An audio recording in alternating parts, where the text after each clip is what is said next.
Bismillahirrahmanirrahim. Assalamualaikum warahmatullahi wabarakatuh. Waalaikumsalam warahmatullahi wabarakatuh. Asyhadu an la ilaha illallah wa asyhadu anna Muhammadar Rasulullah. Rabbi zidni ilma warzuqni fahma. Amin ya rabbal alamin.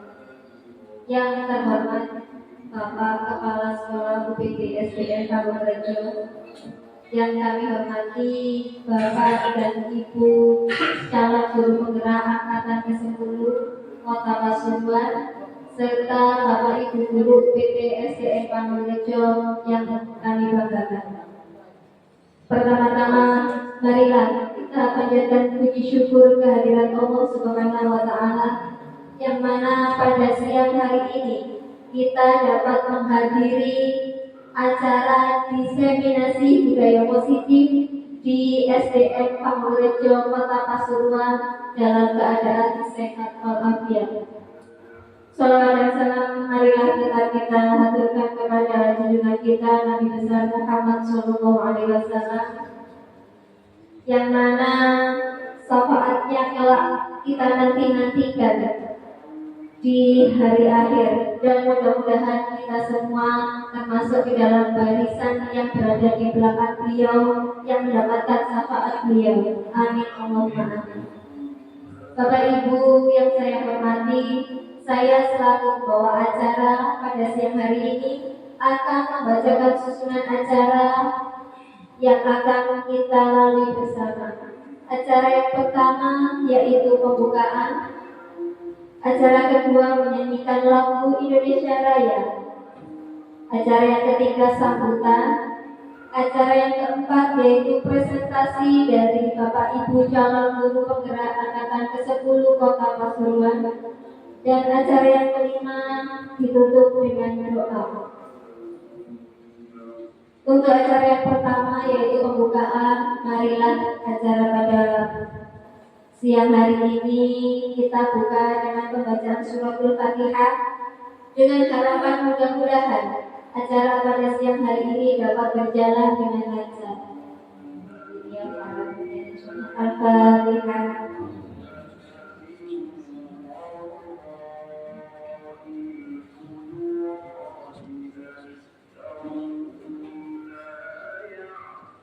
Amin, amin, Allahumma amin. Terima kasih kami aturkan. Untuk acara yang kedua yaitu menyanyikan lagu Indonesia Raya.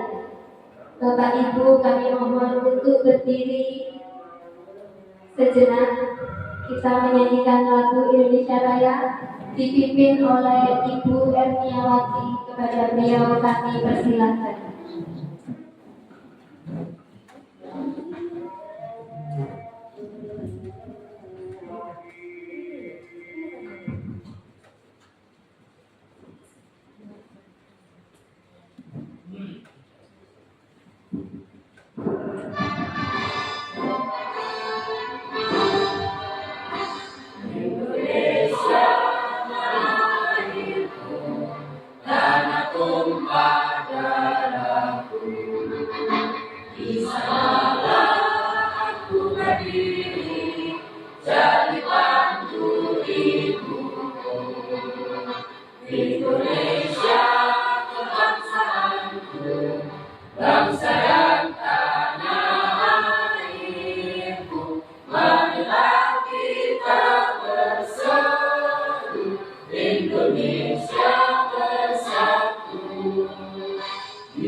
dibuat Indonesia.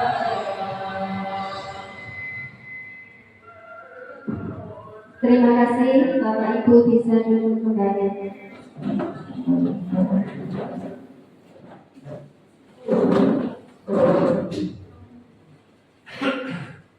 Terima kasih, Bapak Ibu yang kami hormati. Acara yang ketiga yaitu sambutan.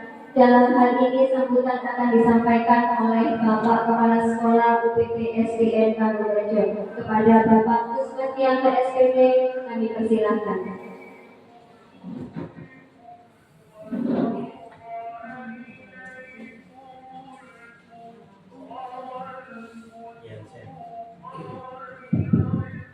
Yang saya hormati CGP Calon Guru Penggerak Ibu Siti, Bu Nisa dan Pak Romi. Yang saya hormati Bapak dari Ibu Guru SDN Pangurajo dan staf yang saya cintai dan saya banggakan. Assalamualaikum warahmatullahi wabarakatuh. Pertama-tama marilah kita panjatkan puji syukur kehadirat Allah Subhanahu wa taala Tuhan yang Maha Esa yang tetap melimpahkan rahmat dan hidayahnya kepada kita semuanya serta kami menjadi manusia, sehingga di siang hari ini Rabu tanggal 5 Juni 2024 kita semuanya berkumpul di dalam ruangan ini di dalam acara yaitu rangkaian kegiatan yang akan disampaikan oleh para CGP yang minggu lalu sudah menyampaikan mengenai visi, kemudian sekarang dilanjut dengan diseminasi budaya musik. Saya sampaikan terima kasih atas kehadiran dengan Bapak Ibu keluarga besar SDN Pangurajo. Mudah-mudahan kegiatan ini yang akan disampaikan oleh CGP bisa berjalan lancar dan sukses, tidak ada halangan suatu apapun. Minta dukungannya dan sukses sampai akhir selesai materi. Demikian, wassalamualaikum warahmatullahi wabarakatuh. Terima kasih Bapak, kami sampaikan. Untuk acara yang keempat yaitu presentasi dari calon guru penggerak angkatan ke-10 Kota Pasuruan. Kepada Bapak Ibu calon guru penggerak kami persilahkan.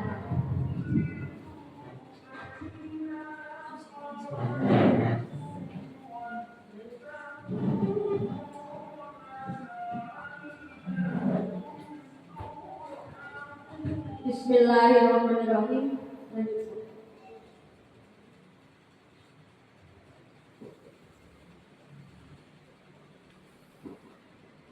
Bapak Ibu Guru, sebelum acara mulai, saya punya pantun nggih. Nanti kalau ada pantun dong dibilang catat gitu nggih. Ambil kayu untuk membuat meja. Kayu disatukan dengan sebelum presentasi dibuka. Ucapan salam terlebih dahulu. Assalamualaikum warahmatullahi wabarakatuh. Waalaikumsalam warahmatullahi wabarakatuh. Alhamdulillahirrahmanirrahim. Marilah di siang hari ini kita ucapkan puji kita kepada Allah Subhanahu wa taala karena di siang ini kita diberikan Allah kesehatan sehingga kita dapat berkumpul semua dalam acara diseminasi pemaparan disiplin positif. Bapak Ibu, terima kasih, beribu-ribu terima kasih karena telah meluangkan waktunya dalam membantu kami melaksanakan acara dari guru penggerak tentang disiplin positif. Hari ini kami dari TGP Angkatan 10, saya Bu Siti Asia, Bu Hima dan Pak Roni akan memaparkan tentang diseminasi disiplin positif.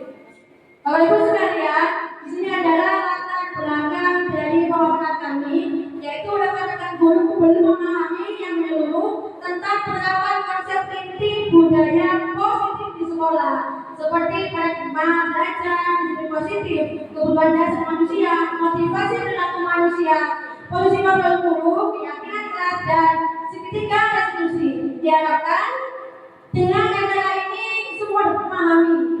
Kemudian yang kedua adalah pendidik kita tidak suka peraturan selama ini, mereka melakukan pelanggaran maka akan mendapatkan hukuman. Itu yang jadi di sekolah kita atau sekolah yang lain. Lanjut Pak. Tujuan Aksnyata ini adalah satu, dapat menumbuhkan budaya positif di sekolah dengan meyakini nilai-nilai kebajikan universal serta meningkatkan pengetahuan dan pemahaman tentang budaya positif. Dan yang kedua adalah menciptakan sebuah pendidik yang merdeka dan disiplin diri yang kuat, yaitu yang terbentuk dari motivasi mereka, dari diri sendiri, dari orang itu sendiri, melalui keyakinan kelas. Kalau ukurnya ini adalah adanya terlaksananya diskriminasi positif dalam sekolah, yaitu yang kedua adanya keyakinan kelas, yang ketiga adalah menerapkan keyakinan kelas yang dibuat dan disepakati, kemudian yang ketiga adalah terlaksananya penyelesaian siswa menggunakan penerapan segitiga restitusi. Lanjut Pak. Ini ada semua dari kepala sekolah, ada anak guru, ada anak tenaga pendidikan, wali kelas, peserta didik dan semuanya dapat salam.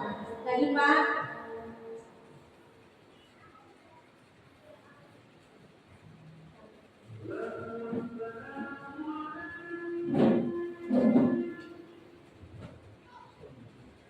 Nah, berikut ini adalah merupakan kegiatan diseminasi di sekolah mengenai pemahaman dan pengalaman penerapan budaya positif. Lanjut. Bapak Ibu sekalian, mungkin Bapak Ibu sudah tahu tentang budaya positif. Oke. Coba mungkin ada yang bisa memberikan pemahaman tentang budaya positif. Contohnya apa di sekolah kita? Sholat. Sholat. Oke, monggo apa lagi? Oke, apa lagi? Cinta Tuhan. Itu adalah tentang budaya positif di sekolah tentunya. Dan budaya positif adalah merupakan perwujudan dari nilai-nilai atau keyakinan universal yang diterapkan di sekolah. Budaya positif mendorong murid untuk menjadi lebih mandiri dan bertanggung jawab dengan berpikir, bertindak, dan mencipta. Dan konsep inti budaya positif itu ada 7. 1. Perubahan paradigma belajar. Yang kedua, disi positif dan nilai kebajikan. 3. Kebutuhan dasar manusia. 4. Motivasi perilaku manusia. 5. Posisi kontrol guru. 6. Keyakinan kelas. 3. Segitiga restitusi. Nanti ini dibagi kita bertiga ya. Dan saya dengan Pak Roni dengan Bu Ima. Lanjut Pak. Ini adalah perubahan paradigma belajar Bapak Ibu. Dalam kita mengenal adanya pembelajaran yang berpusat pada guru dan pembelajaran yang berpusat pada murid. Mungkin ada yang bisa memberikan pemahaman tentang itu Bapak Ibu, monggo. Berpusat pada guru dan berpusat pada murid. Bagaimana? Kalau berpusat pada guru berarti siapa yang menjadi subjeknya? Guru. Kalau berpusat pada murid siapa subjeknya?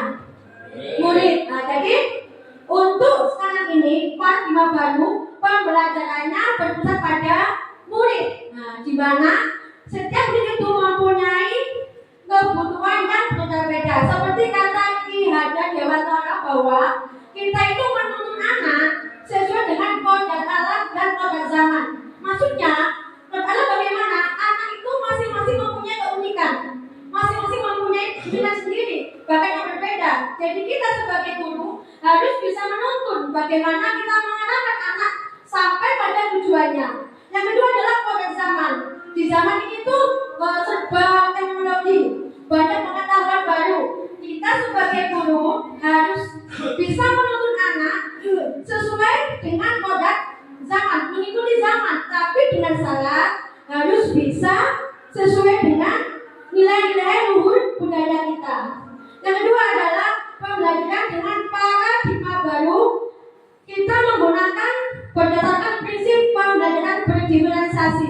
Itu bagaimana itu? Siapa yang bisa bantu pembelajaran berdiferensiasi?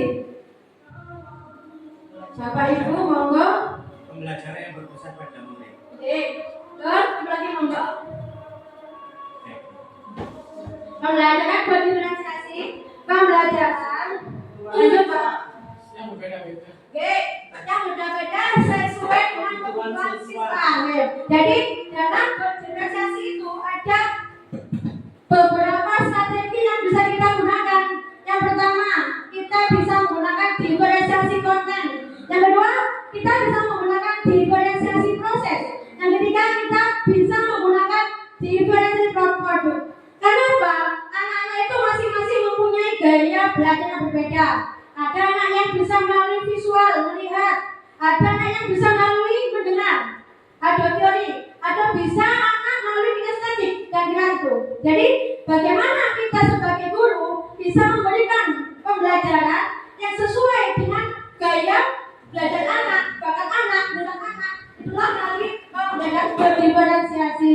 Melalui konten, kita bisa memberikan melalui media bagian mungkin video, mungkin bisa melalui gambar. Kalau melalui proses, bagaimana prosesnya? Mungkin kita bisa melalui berkelompok.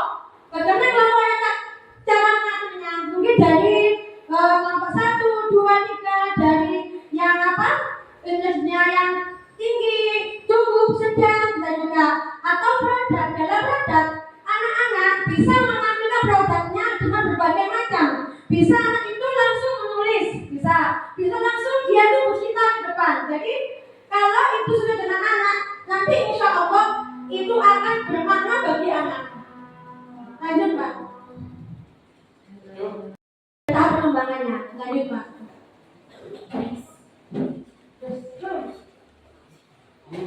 Nah, ada 6 profil pelajar Pancasila. Yang pertama adalah beriman, bertakwa kepada Tuhan Yang Maha Esa.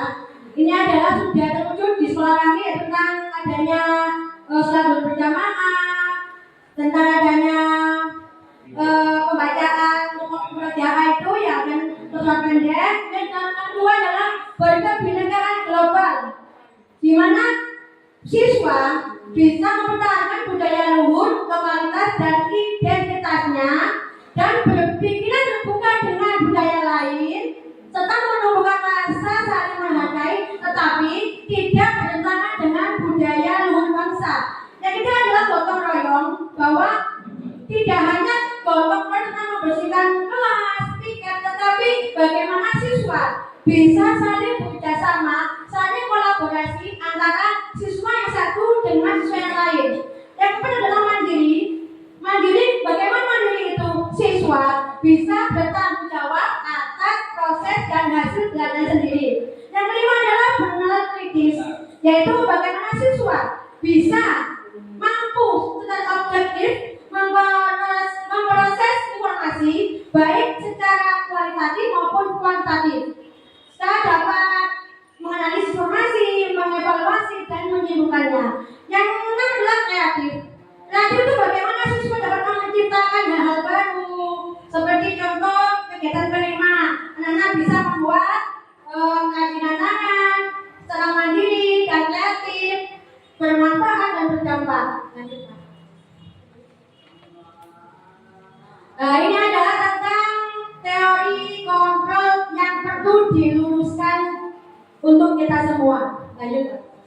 Yang pertama adalah guru mengontrol murid. Itu yang sering kita lakukan. Sebetulnya kita tidak bisa mengontrol murid. Jadi ia tidak mau, harus ada dorongan dari diri siswa sendiri. Yang kedua adalah penguatan fungsi efektif dan bermanfaat. Kita sering membiarkan anak bujukan atau rayuan agar siswa mau lakukan sesuatu, padahal itu salah. Itu ada mengakibatkan murid bisa bergantungan, dan tidak mandiri. Yang ketiga adalah kritikan dapat membuat orang merasa bersalah. Kadang-kadang kita kalau mengkritik anak itu membuat anak itu malah jadi takut, tidak percaya diri, bukan malah anak menjadi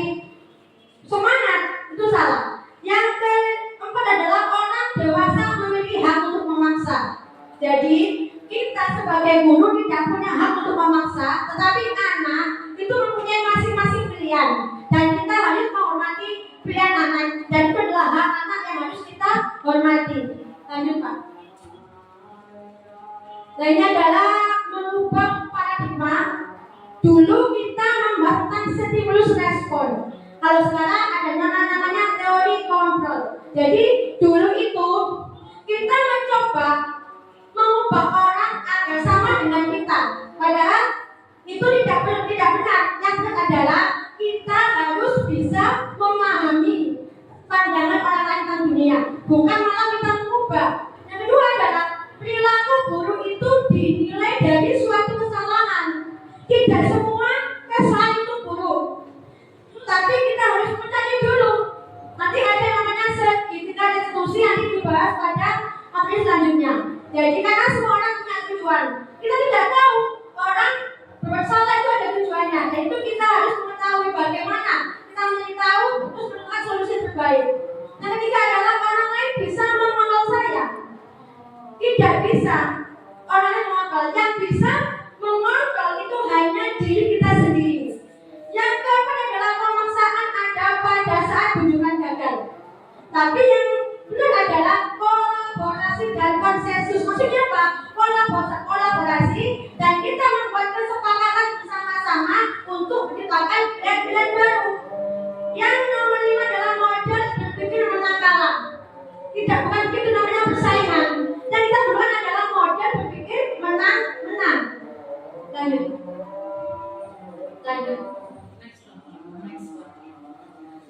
Nah, sekarang kita bahas disiplin positif.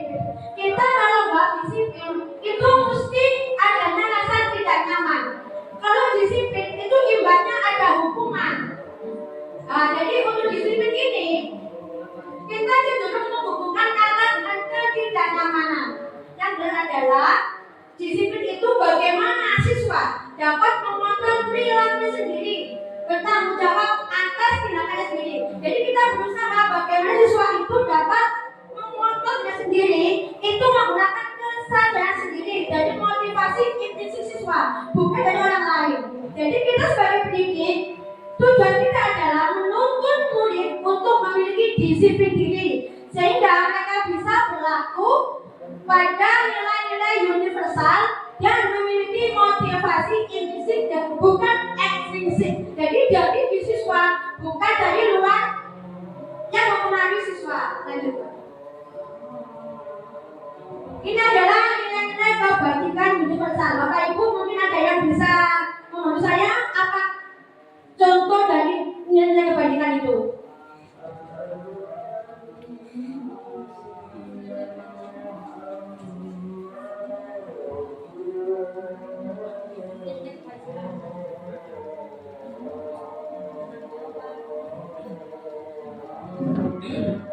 Nilai-nilai kebajikan adalah sifat-sifat positif manusia. Contohnya mungkin disiplin siswa, bertanggung jawab, dengan kesepakatan kelas, serta mengerjakan tugas sesuai instruksi yang guru berikan. Mungkin ada yang bisa lagi untuk nilai kebajikan. Contohnya apa? Yang tadi pada itu nilai yang baik untuk siswa apa saja?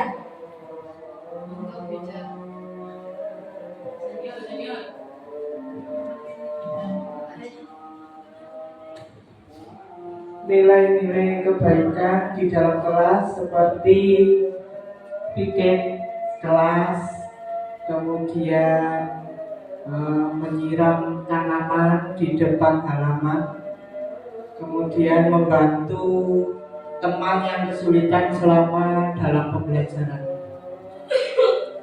Terima kasih itu Bapak Ibu, bahwasanya nilai kebaikan dan nilai yang baik bagi siswa, dan itu adalah merupakan tujuan mulia yang ingin dicapai setiap individu, setiap siswa. Dan nilai itu adalah nilai yang sepakati bersama, meskipun beda bahasa, beda agama, beda suku bangsa, tetap namanya nilai kebajikan. Dan itu adalah contoh dari profil pelajar Pancasila.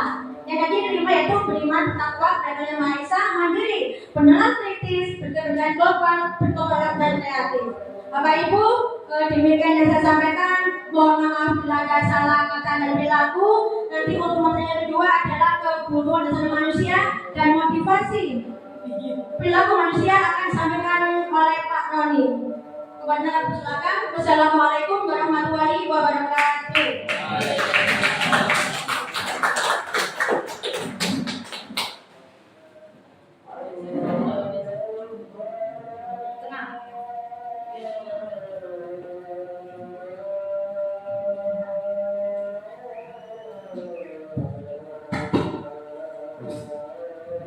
Tes, betul.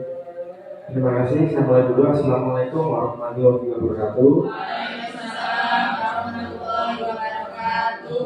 Sebelumnya di sini saya bukan mengajari Bapak Ibu ya, atau istilahnya menggurui, tapi di sini saya berbagi tentang apa materi dari CGD selama yang saya dapat dan saya terapkan di sini. Jadi kita di sini untuk diskusi ya Bapak Ibu ya. Nah baik, materi yang ketiga yaitu tentang kebutuhan dasar manusia. Di dalam dasar manusia itu ada tindakan yang dilakukan untuk memenuhi keinginan dengan tujuan atau usaha yang baik untuk memenuhi kebutuhan dasar tersendiri, yaitu kebutuhan dasar yang ingin diperoleh untuk mencari apa yang manusia itu yang dikeingini. Lanjut. Nah, kemudian kebutuhan dasar manusia itu ada 5. Yang pertama itu adalah untuk bertahan hidup.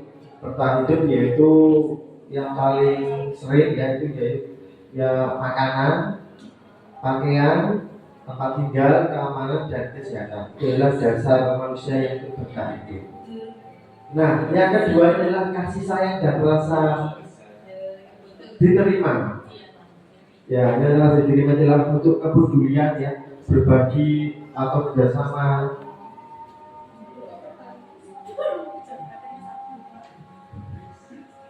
Dan yang berikutnya penguasaan. Ya, itu adalah dasar manusia yaitu untuk bertahan hidup. Tentang menguasai atau penguasaan tentang kehidupan sehari-hari. Kemudian yang keempat yaitu kebebasan. Kebebasan di sini adalah merasa mandiri, yaitu memiliki pilihan ya, menjual atau mencoba-coba hal baru atau mengendalikan arah dirinya sendiri. Kemudian yang terakhir yaitu kesenangan. Itu ada contohnya itu bermain, humor, ya, antusias, tertawa, yang mungkin untuk hiburan, ya, rekreasi itu juga termasuk dari kebutuhan dasar manusia. Yang keempat yaitu materinya tentang motivasi perilaku manusia itu sendiri. Itu ada 3, yaitu ada hukuman, konsekuensi, sama restitusi. Yang hukuman itu ada contoh, itu ada hukuman tidak terencana atau secara tiba-tiba. Nah biasanya kalau ada peserta didik atau siswa yang melakukan kesalahan, biasanya langsung ada hukuman secara tidak langsung. Misalnya dia terlambat, nah itu ada hukuman secara tiba-tiba. Yang kedua yaitu murid tidak tahu apa yang terjadi bersifat yang berarah. Yang kedua itu hukuman bersifat satu arah. Berikutnya yaitu berupa hukuman berupa fisik atau psikis. Yaitu tadi mungkin fisik, kalau kita misalnya kalau ada beberapa yang terlambat untuk masuk kegiatan pembelajaran kita, mungkin kita terlambat menit, mungkin kita harus memberikan short jump atau istilahnya push up, itu hukuman secara terencana. Berikutnya yang kedua yaitu konsekuensi, yaitu yang pertama terencana atau sepakati atau dalam peraturan. Nanti saya tunjukkan video ya tentang konsekuensi ini. Berikutnya yaitu murid tetap dibuat tidak nyaman. Kemudian sikap guru selalu monitor peserta didik atau murid. Berikutnya tentang restitusi. Nah ini restitusi ini untuk bukan termasuk hukuman ya. Jadi proses mencetakkan kondisi murid ini untuk memperbaiki kesalahannya. Jadi misalnya kalau ada peserta didik atau siswa mengalami kesalahan, nah kita arahkan kenapa dia melakukan kesalahan tersebut. Yang kedua yaitu proses kolaborasi atau kolaboratif yang mengajarkan murid untuk mencari solusi sendiri. Jadi kalau dia melakukan kesalahan, kira-kira solusinya apa yang terbaik untuk dirinya sendiri. Dia yang berpikir untuk itu. Nah, kemudian ada saya tunjukkan video tentang sikap dasar manusia.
kebutuhan pokok adalah merdeka. Lalu, apa saja macam kebutuhan manusia dan bagaimana hubungan pada keinginan? Arti sudah berada di depan toko bukan. Ada tiga benda yang ingin dia beli. Di antaranya ada bola,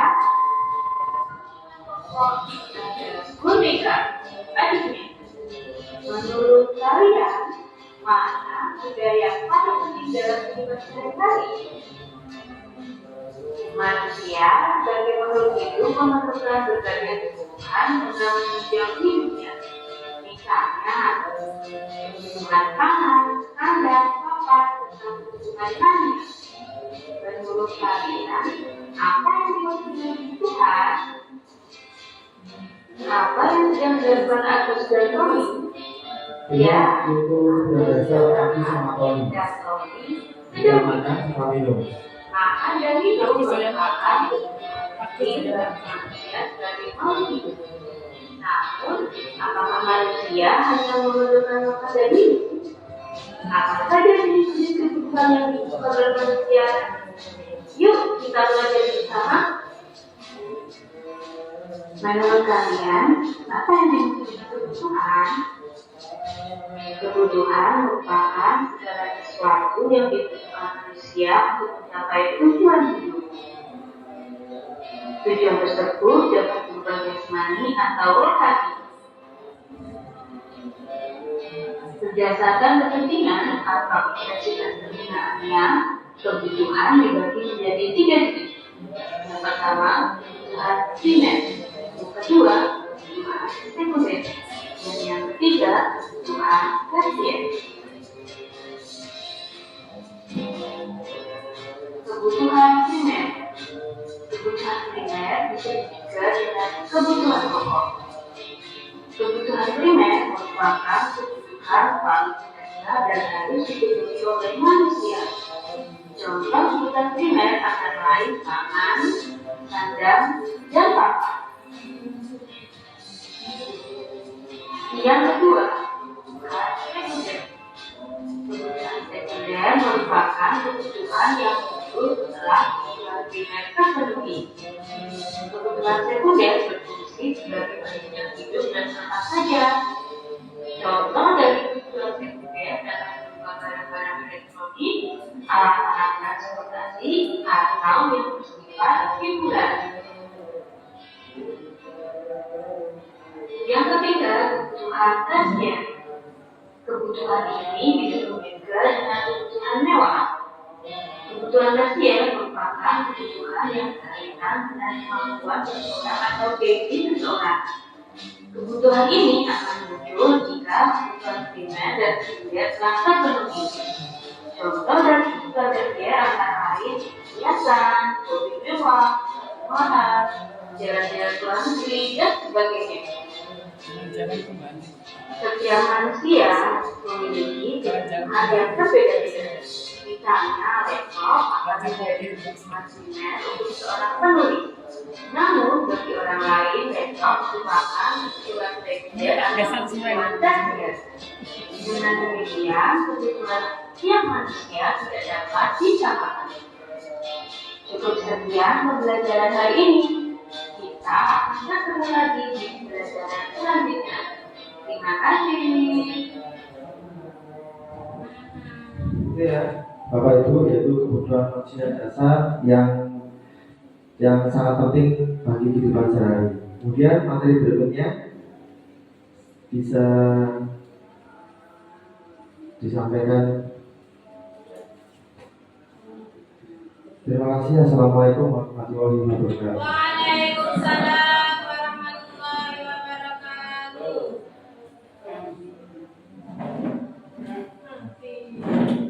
Biar gak ngantuk, kita ice breaking dulu ya. SI-nya masih on the way.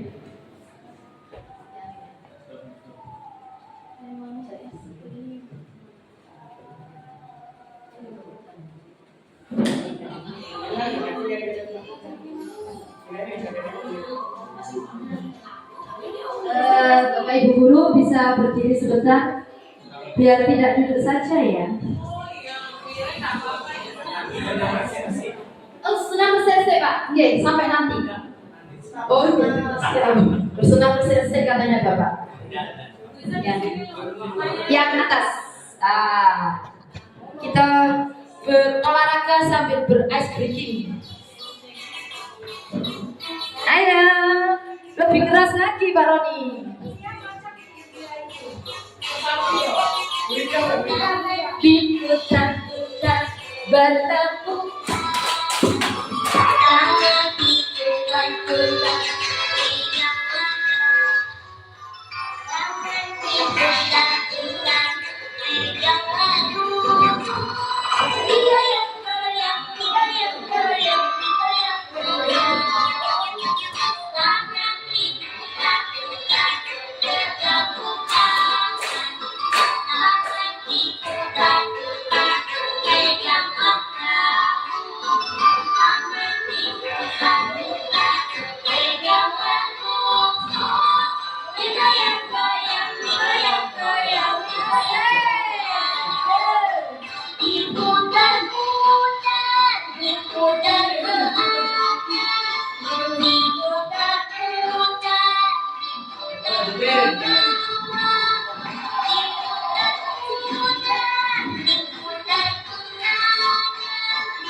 Jadi kayak penguin gitu ya.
Boleh duduk lagi Bapak Ibu, sudah semangat lagi?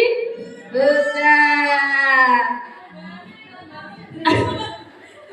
Tadi itu bersemangat, selain itu berolahraga. Ya. Baiklah, saya perkenalkan diri saya sendiri ya. Bagi yang mungkin tidak kenal sama saya. Perkenalkan, nama saya Himatul Aliyah Nur Azizah, calon penggerak angkatan 10 dari UPT SDN Panggung-Rejo, Kota Pasuruan. Suara saya sudah keras sekali ya, sangat keras. Selain SDK, saya mau berpantun sedikit. Jangan lupa bilang cakep. Cakepnya yang terus ya. Oke.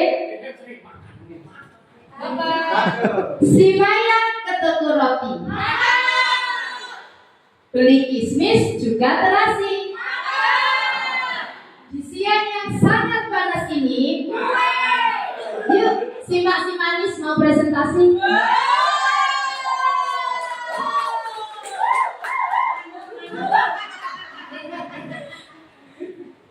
Yang akan saya sampaikan adalah segitiga restitusi.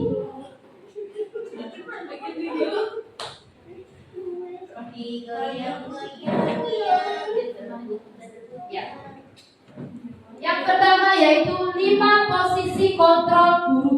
Kalau kita sebagai sebagai guru biasanya posisi kontrolnya kita lebih cenderung ke penghukum dan pembuat merasa bersalah. Kita jarang sekali sebagai teman kalau sudah dihadapkan dengan murid yang bersalah. Kecuali kalau itu muridnya pas baik-baik saja, kita bisa berkontrol sebagai teman. Tapi yang lebih sering kita laksanakan adalah kontrol sebagai penghukum dan pembuat merasa bersalah. Ya, tapi di dalam pembelajaran guru bergerak, 5 posisi kontrol guru ada penghukum, pembuat merasa bersalah, ada teman, pemantau, dan yang terakhir manajer. Ternyata manajer bukan cuma di perusahaan. Iya. Di dalam posisi kontrol guru ada manajer. Ya. Manajer saya di rumah. Baiklah, contoh posisi kontrol guru. Ya, mungkin tahunnya 5 ini dikasih contoh lebih baik ya. Penghukum, nada suara tinggi seperti saya. Bahasa tubuh, mata melotot, jari menunjuk-nunjuk. Itu saya dan teman-teman kalau pas emosi sama menghardik ya. Contoh lagi, terlambat lagi, pasti terlambat lagi, selalu jangan terlambat. Kapan bisa datang orang waktu? Masa betina jalur dibukai? Ada suara keras, Tinggi lah. Oh itu keras. Untuk berapa kali? Tanyakan kepada diri Anda, bagaimana perasaan murid bila guru berbicara seperti itu pada saat muridnya datang terlambat? Kira-kira perasaan biasa saja. Oh, guru jahat gitu. Terus dia gimana? Sebagai guru kelas 1 kalau kita marah-marah melontot, Budia marah-marah katanya. Dia pernah marah sekali sampai muridnya nangis. Saya yakin memang Budia nggak pernah marah.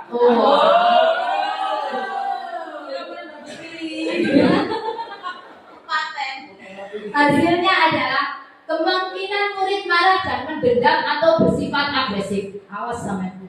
Balak-balik di sini. Rasa dendam anak-anak kepada gurunya. Ya. Bisa jadi sesudah kembali duduk, murid tersebut akan mencoret bukunya atau meja tulisnya. Lebih buruk lagi, sepulang sekolah, murid melihat motor atau mobil bapak ibu guru dan akan menggores kendaraan tersebut dengan paku. Atau langsung dirobotno bisa. Ya. Boleh ditakoi, gak roboh. Gak harus apa sing roboh. Ya. Pernah nggak terjadi di sekolah kita? Jangan sampai ya. Selanjutnya itu kontrol guru sebagai pembuat merasa bersalah. Kira-kira yang kita lakukan ini benar atau salah? Salah. Oh iya. Kita melihat kondisinya ya. Kondisi alam dulu ya. Kondisi alamnya seperti yang disampaikan di Siti tadi, kodrat alam dan kodrat zaman. Selanjutnya di Siti. Iya. Kontrol sebagai teman, nada suara ramah, akrab dan bercanda. Nak wangi.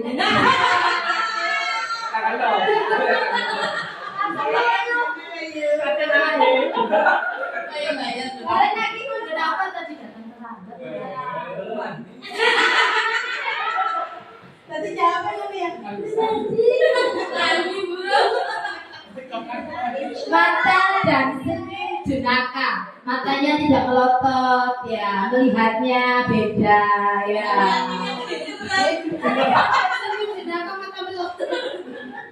Adi, ayolah, bagaimana sih kamu? Kemarin kamu sudah janji ke Bu Guru kan? Kenapa terlambat lagi? Ayo. Sambil tertawa kenyang.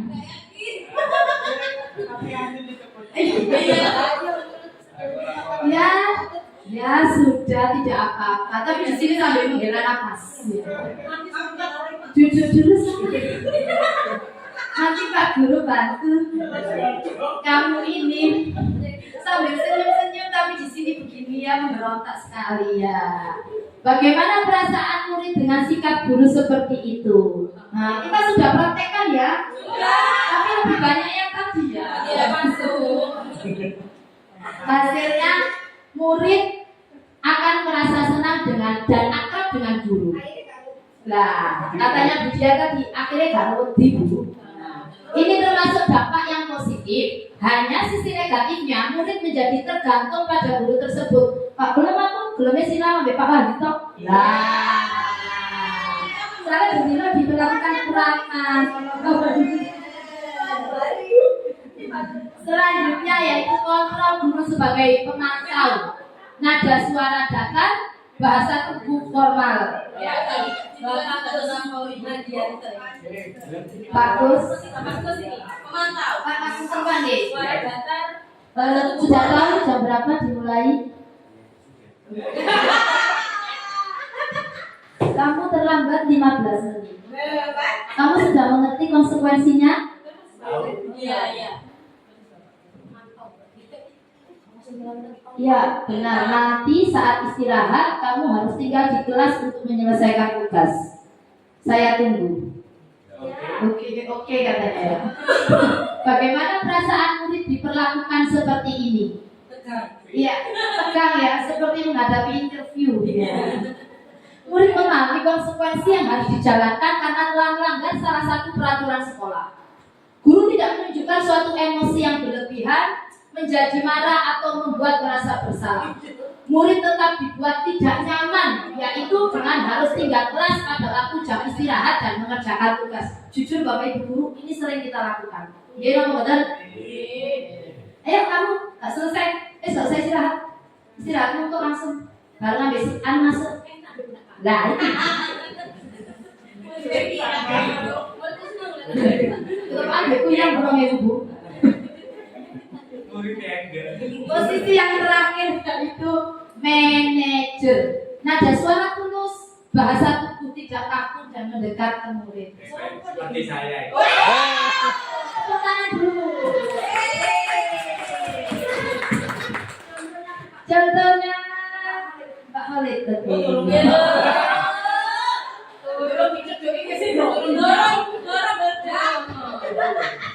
Khalid. Apa kamu tahu jam berapa sekolahnya dimulai? Berapa? Ini sekolahnya, bukan kantor. Jadi kamu terlambat. Kira-kira kamu memperbaiki masalah ini bagaimana? Lu, bapaknya kemana nah? Oh ke laut, boleh iwak.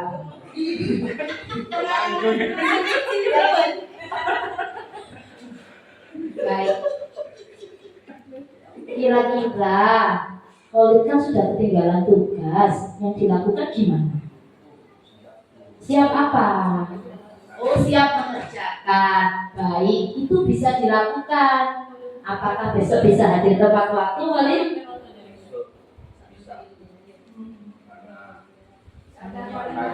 Oh sudah enggak.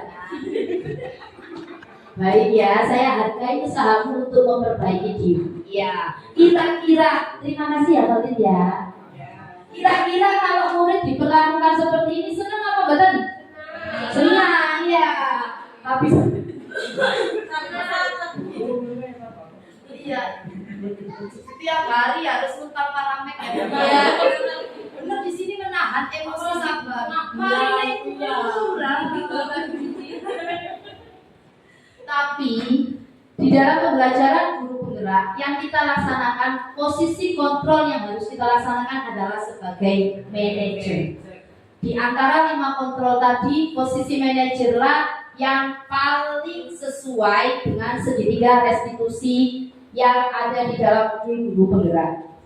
Ya, pada posisi manajer, suara guru sebaiknya tulus. Ya, bukan cuma lagu yang tulus. Tidak perlu marah, tidak perlu meninggikan suara, apalagi menunjuk jari ke murid ya. Berkaca pinggang atau bersikap seolah-olah menyesal, tampak sedih sekali akan perbuatan murid atau bersenggal gurau menempatkan diri sebagai teman. Fokus ada pada murid, bukan untuk membahagiakan guru atau orang tua. Murid sudah mengetahui adanya suatu masalah dan sesuatu perlu terjadi. Bila guru mengambil posisi pemantau, guru akan melihat apa konsekuensinya, apa peraturannya. Namun pada posisi manajer, guru akan mengembalikan tanggung jawab pada murid untuk mencari jalan keluar permasalahannya, tentu dengan bimbingan guru. Ya. Contoh penerapan 5 posisi kontrol guru. Ya, ini ada kasus murid tidak mengerjakan tugas yang diberikan guru. Ya. Kalau kita yang biasa kita lakukan sebagai seorang guru dengan kontrol menghukum, berdiri dengan sebelah kaki di depan peserta didik, mempan apa tidak? Tidak mempan. Pembuat merasa bersalah. Kesekian kali Bapak sudah ingatkan, kamu senang ya melihat ibu terus-terusan bertindak seperti ini? Ya, lek bahasa kasarnya, gak bosen arek diiring model kayak ini. Ya, dan itu sering kita lakukan.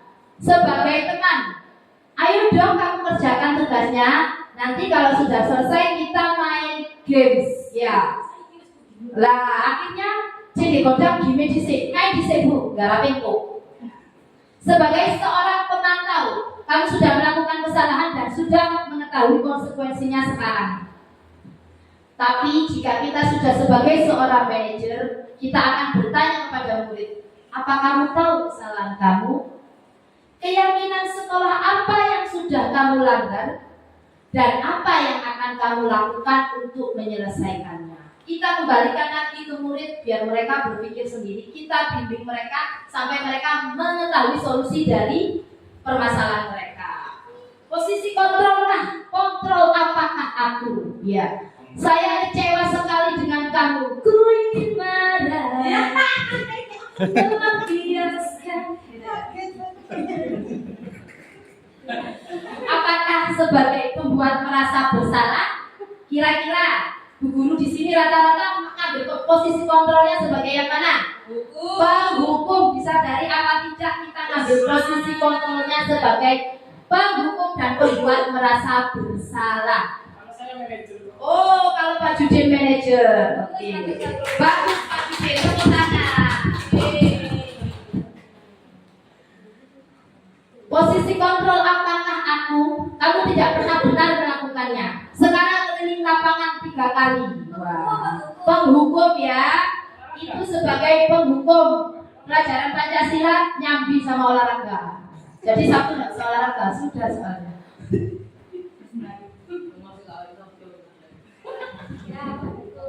Ya, itu adalah kontrol sebagai penghukum. Selanjutnya, kira-kira posisi kontrol apakah aku? Kira-kira bagaimana kamu akan memperbaiki masalah ini? Ya, manajer. Yang terakhir ya, posisi kontrol sebagai seorang manajer. Selayaknya manajer di sebuah perusahaan yang sedang mereview hasil kerja bawahannya.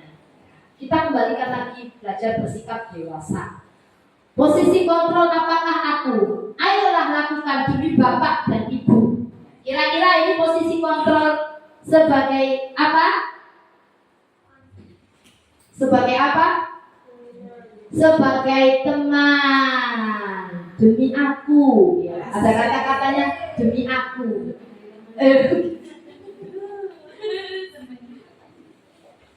Oke. Posisi kontrol apakah aku? Kamu terlambat 15 menit. Apa kamu sudah mengerti konsekuensi yang dilakukan bila terlambat? Manajer kah? Bukan. Pemantau. Seperti Bapakku tadi.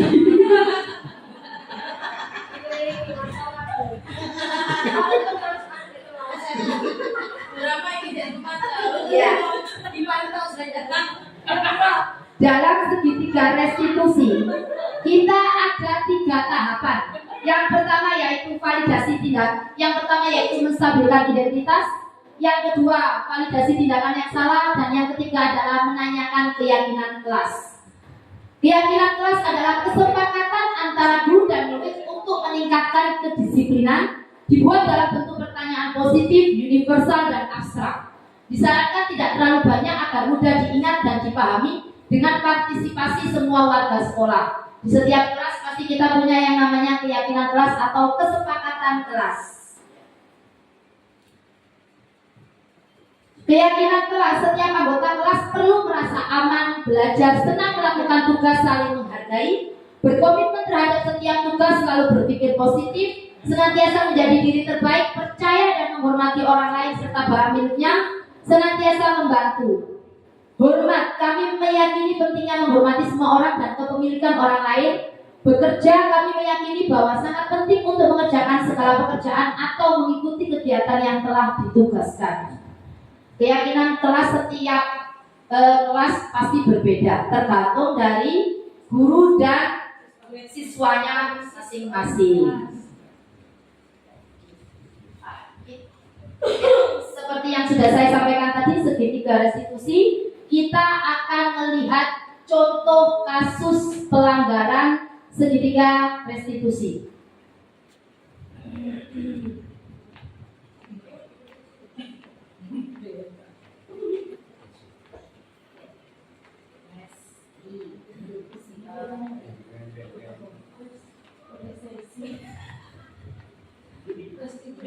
Praktek segitiga restitusi, ya, di kasus 2. Belum, Mbak. Kita baca dulu. Aulia belum menuntaskan catatan materi belajar dan meminjam buku catatan Nurul. Namun Nurul tidak bersedia meminjamkan buku catatannya.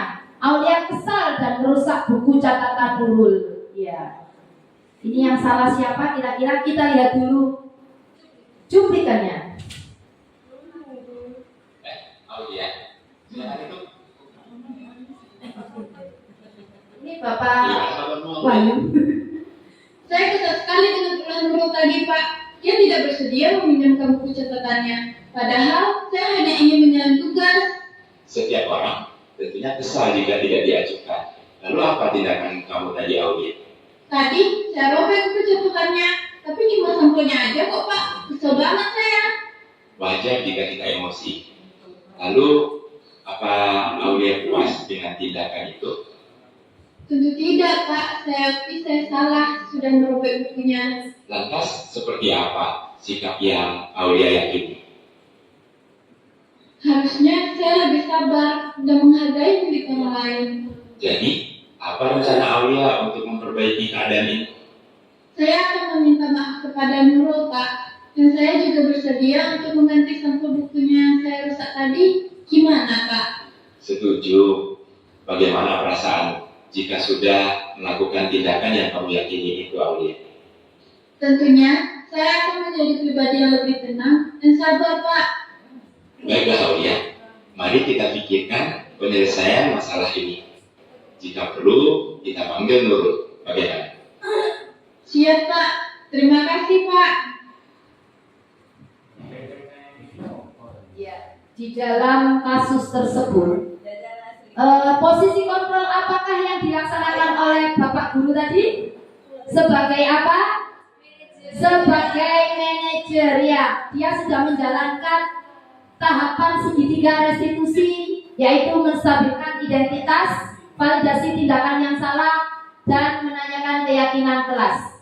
Segitiga restitusi membantu guru dan orang tua mengembangkan kemandirian dan tanggung jawab. Dan tanggung jawabnya sendiri. Jadi kita kembalikan kepada murid, biar murid yang menyelesaikannya, kira-kira solusinya seperti apa. Kira-kira Bapak Ibu Guru, apakah sudah ada yang melaksanakan tahapan segitiga restitusi ini? Awalnya ada. Karena gak beban, Bu. Karena mendal, ya. Tapi kira-kira setelah kita belajar bersama-sama tentang tahapan posisi kontrol guru, mau apa tidak melaksanakan posisi kontrol guru sebagai seorang manajer? kira-kira apa akan belajar untuk memulai posisi kontrol sebagai manajer? Ya. Karena segitiga restitusi membantu murid memiliki tujuan, disiplin positif, dan memperbaiki kesalahan. Restitusi adalah pembelajaran dari kesalahan, bukan untuk menghindarinya. Ya, masalah itu ada untuk dihadapi, bukan untuk dihindari.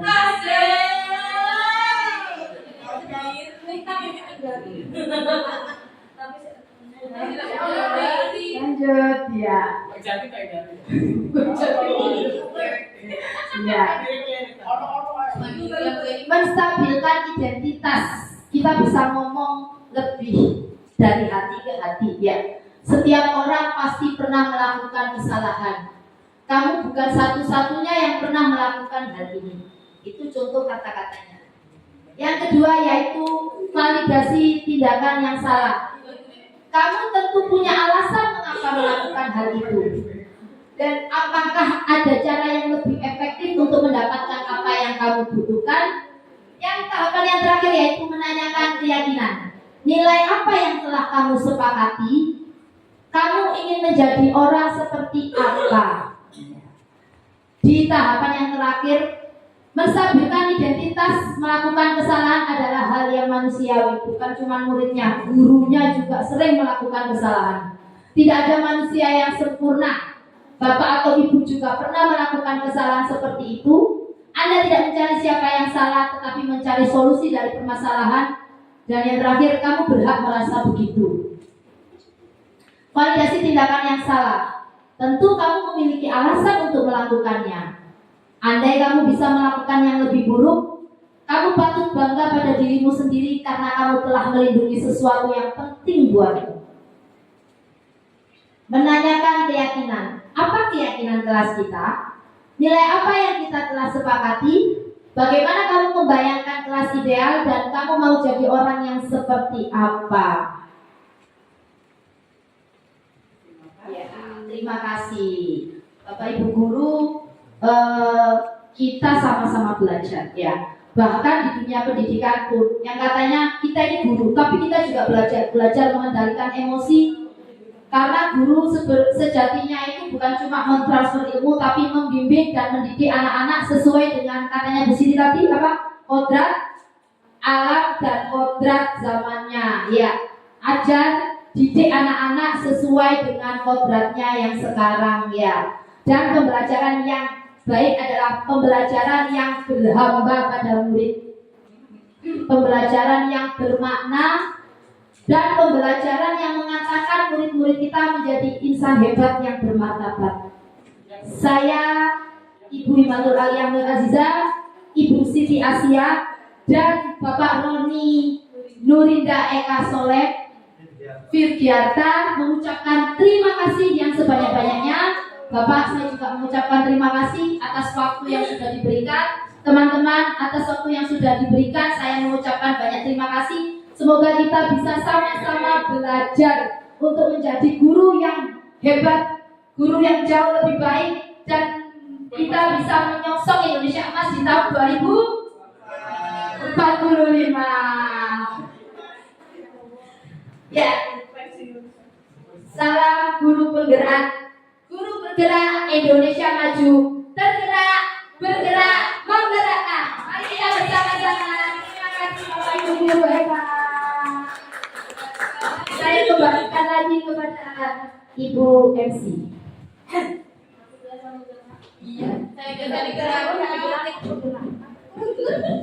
Terima kasih kami sampaikan kepada Bapak Ibu calon guru penggerak angkatan ke-10 Kota Pasuruan atas presentasinya, atas diseminasi yang telah disampaikan kepada Bapak Ibu guru di UPTSDN Kampungrejo.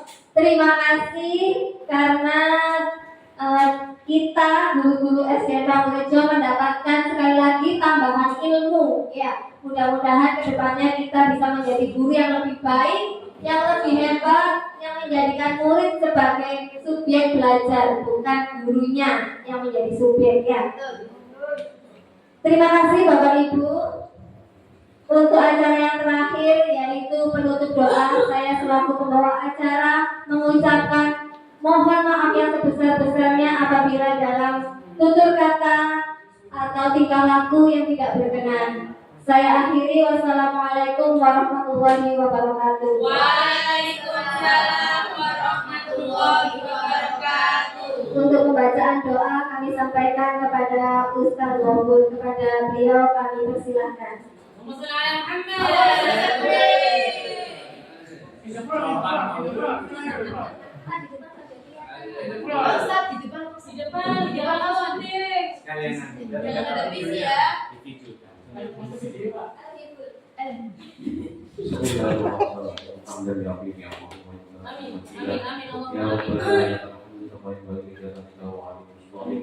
Allahumma sholli ala sayyidina Muhammad wa tabdilna biya min hajat wa rahmatan min wa tarhamna biya min darajat min khairat wal hayati wa barakatuh. Rabbana atina fid dunya hasanah wa fil akhirati hasanah wa qina adzabannar. Wa sallallahu ala sayyidina Muhammadin wa ala alihi wasallam. Bi fadli subhana rabbika rabbil izzati amma yasifun wa salamun ala mursalin walhamdulillahi rabbil alamin. Yang terakhir mari kita baca ya Rabbi bil Mustafa balik maqasidah kita lagi. Semoga seketika Bapak guru dan Ibu guru, Ibu Siti, Ibu Isa dan Pak Rakol ini melejit cita-citanya di ambang pintu di depan mata kita semuanya. Ya Rabbi bil Mustafa balik maqasidah waghfir lana ma ya wasi'al karam. Ya Rabbi bil Mustafa balik maqasidana waghfir lana ma ya wasi'al karam. Ya Rabbi bil Mustafa balik maqasidana waghfir lana ma ya wasi'al karam. Al-Fatihah.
tangan